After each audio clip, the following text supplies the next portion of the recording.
Confuse में कातना ले पढ़ल बाड़ू? चौथा तक। ओकरा बाद काहे न गइलू? गर्मी के छुट्टी हो गई। ओकरा बाद फिर बारिश आ गई। अब ओकरा बाद जाड़ा के छुट्टी हो गई। फिर ओकरा बाद फिर फगुन आ गई। फिर ओकरा बाद रे इतना छुट्टी मरनी नु कि पढ़े के आदत छूट गई। बैगन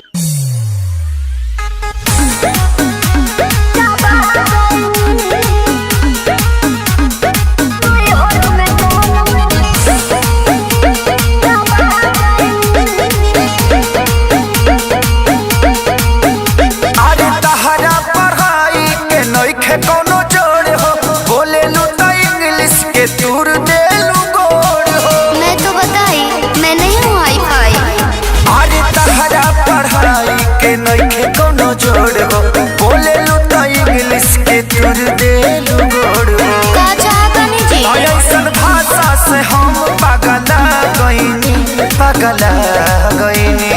सुनी बेचे कहाँ पे किताब भोजा खा गईनी। राजा नहीं हर में राजा नहीं हर में गोलम चापा गईनी। राजा नहीं हर में गोलम चापा गईनी। अच्छा एगो बात बताओ, तहरा संडे मंडे याद बा?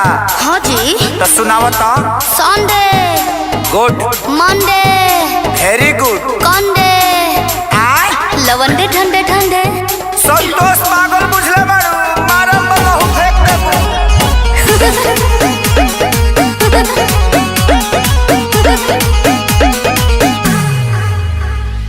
अनपढ़ के तू ताला कहलू एजेंसी रह, तू पढ़ल होइते आशा में वैकेंसी। भोक भोक बुतत रहा पढ़े घरे दियावा। पियावा पियावा पियावा पियावा।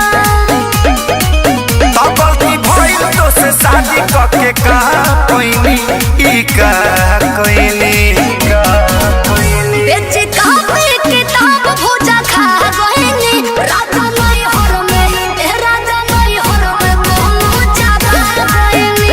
राजा नहीं हर में गोलम चापा गईनी। बाप रे बाप, लागत है कि अब हम डिप्रेशन में चल जाए। ठीक बा, आय? अकेले जाई? हाँ। जाते न तो जाके देखी। हाँ। अब बढ़िया जगह होई नु। हाँ। हम आ ओजे हनीमून मनावल जी डिप्रेशन में। आ घूम घाम के आ चल जाई का? अब ते सफा संतोषरा बना देबे। का भाई कुछ गलती हो गल का? ना ना ना, तू आ गलती।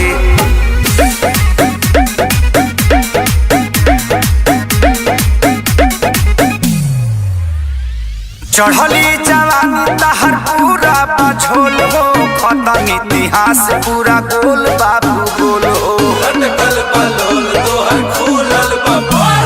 चढ़ल बाड़ा जौना का डुबावा तारा नैया। सोइया हो सोइया हरे हरे कोइया।